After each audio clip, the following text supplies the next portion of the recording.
KCC105 for week number 5 assignment. We got to compare the incomparable. In other words, we're going to find time sequence data, food, clothing, and gasoline, and see if we can measure those up against inflation and against each other. Before we get into that process, we got to make sure we know where the data is that we can compare. Time sequence data, we're going to find it for the Bureau of Labor Statistics website, BLS. The CPI data, it measures inflation. Consumer price data, so if you want to talk about gasoline, food prices, that data is available. Also department store data, things like housewares, clothing, electronics. This data is available also through that website. So these links are in Blackboard. You're going to be able to click on those and download the data, and that data is what we're going to end up comparing for week 5. Before we start comparing also, we got to make sure we know how to graph. This video, I'll talk about Google Sheets. If you have Microsoft Excel, the process will be somewhat similar. For little details that might differ between the two, you can send out emails, and hopefully I can arrange a way to straighten that out. But this video, we'll talk about Google Sheets. Google Sheets, first thing we got to do is we got to access it. We need to open our Google Drive, and in order to do that, you're going to go to your Kindle email, click a little Drive button. So here's my Kindle email. Here's the little tic-tac-toe icon that gives us access. Clicking that, and then you see Google Drive, and then ta-da, there it is. There's my Google Drive. I have a couple files there. However, how do you get files? For instance, if you're downloading some from the BLS website, you need to upload the files to your Google Drive. How? You click New, and you click File Upload. So here's my Google Drive. Here's the New button. Click that. Hey, File Upload. So if you download some of that time sequence data, you click here. Here's my computer. Okay, I look around. Hey, CPI. That's what I'm looking for. I want to look at inflation. So I hit Upload, hit OK. Takes a second. There it is. Okay. What do I do next? I got to open that spreadsheet. Open in Google Sheets, and you'll see you click on it, and then it'll tell you to open in Google Sheets. All right, so here's my CPI, my inflation. Clicking it. There it is. Open with Google Sheets. I click that. It takes a second. La-di-da, la-di-da. Okay, it takes more than a second, but, you know, sometimes computers take their time, too. I've got it. This is the data from the government website, from the BLS website, and now it's accessible to me. I can delete it. I can change it. I can copy it. I can paste it, and I can graph it, and we'll walk through that. In particular, what kind of graph? I want a line graph. So we're going to highlight the data. Insert chart and line chart. Let's see if I can remember that. So I got to highlight the data. So I'm going to click here and go all the way down. How far down? Well, I got, I think, 10 years of data. So I'm going to go 14, 15, 16, 17. There we go. There's my data. Highlight. I go up to Insert. Down to Chart. Takes a second. There's a lot of data. 10 years. It's thinking, it's thinking, it's thinking. Still think. There we go. Okay, it's got me. Wait a minute. That the lines, that stripy look is a little hard to process. We don't want a column chart. We want a line chart. And there we go. If you have time sequence data, a line chart is the best way to see how it progresses over time. And this one goes up. And guess what? That makes sense. We're talking about inflation. Inflation goes up over time. Okay, so we've got the basics. Got the data from BLS. We upload it to Google Drive. We can make a graph. Now, let's get into that comparison stuff. Well, we've got to combine the data first. So copy and paste the data into one spreadsheet. If you go to BLS and download the CPI data, you download food prices, gasoline, all that stuff, we need to get it in one place. I'm going to do ice cream data. I did that in week 4. When you copy and paste, make sure your data is side by side. Make sure your data is labeled, and make sure the same years. Because if you're comparing 2000 to 2015, the data is not going to help us very much. So in this case, let me delete that graph. Let me go back up to the top. So this is my CPI data. I'm going to put label at the top. That's my CPI data. And next door to it, right there, side by side, I want the ice cream data. And you'll see that I already went to Google Drive, and I already have this open. So what I can do is I can just go up to my CPI data, and I'm checking 2007. Yep, it's the same year, because remember, we need to have the same year. And I'm going to go just highlight all that time sequence data. Go all the way down to the bottom. All right, it's taking me a little bit of time. There it is. 10 years of data.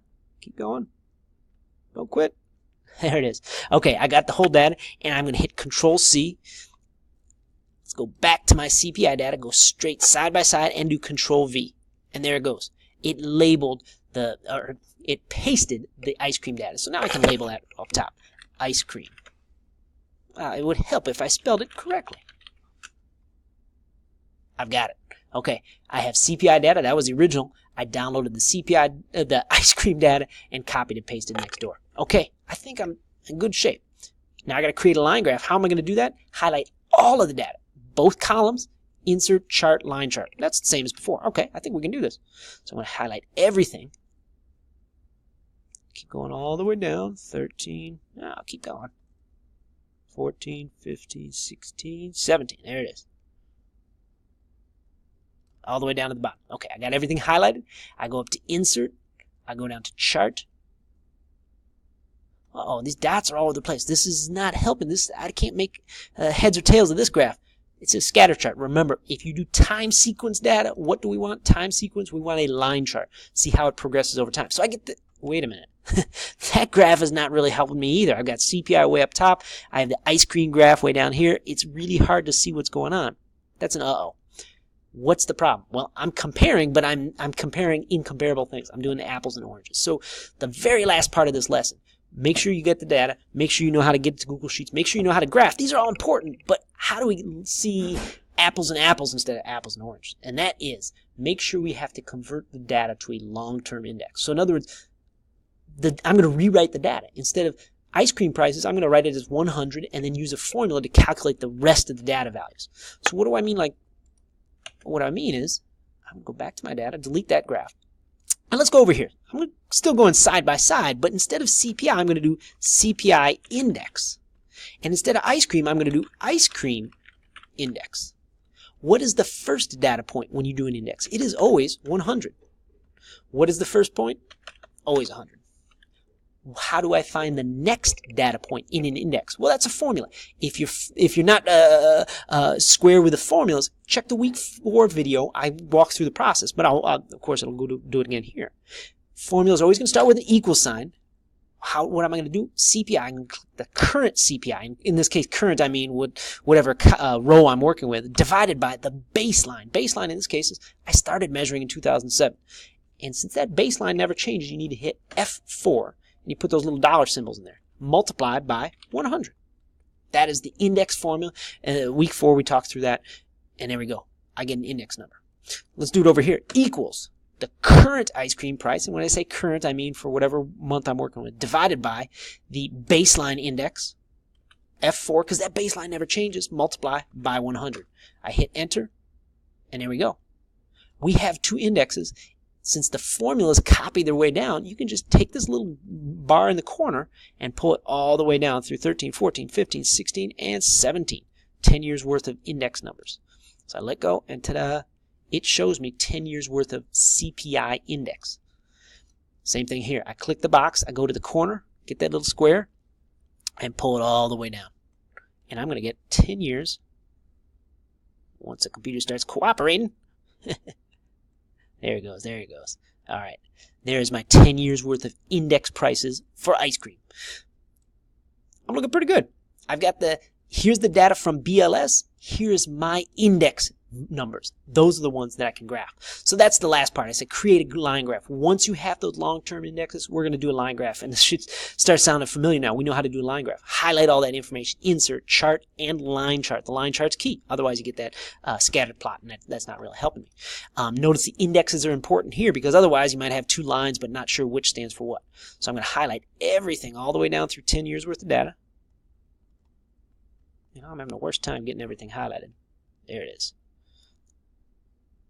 All right, I got that. I'm going to go insert. I'm going to go chart. There we go. I've got it. CPI index, ice cream index. And you can see how they're changing over time. CPI is the blue line. Okay, it's going up, but it's steady. And we know it's going to go up because that's how inflation works. Ice cream, it goes up and then it kind of levels off and it's up and down. So it changes more frequently. It has more variation, if you will. But that's what we're looking for. We're looking for a graph like this that lets me compare those and say, wow, ice cream went really fast here, but then it sort of leveled off. It goes up and down. CPI is smoother. These are the observations that hopefully you're going to be able to get. And of course, a lot of those observations depends on what data you pick. I picked ice cream. If you pick gasoline, obviously gasoline is a big daily use for all of us, and maybe those prices will be revealing. Clothing prices, lots of different prices that you can analyze. And when you get your graph, we're going to talk about exploratory data analysis. But this graph lets me explore the data. I say, wow, CPI is smoother, ice cream is not. Why is that? Who knows? Maybe it's agriculture issues that cause the price to fluctuate more. So that's exploratory data analysis is kind of where this process leaves us off on. But in order to get there, BLS website, Google Sheets, or Excel to graph the data and create indexes so we can compare them side by side. All of that's going to go, it's a big process, but all that's going to go into your week 5 assignment. And if you have more specific questions about that, obviously you can reach out via email.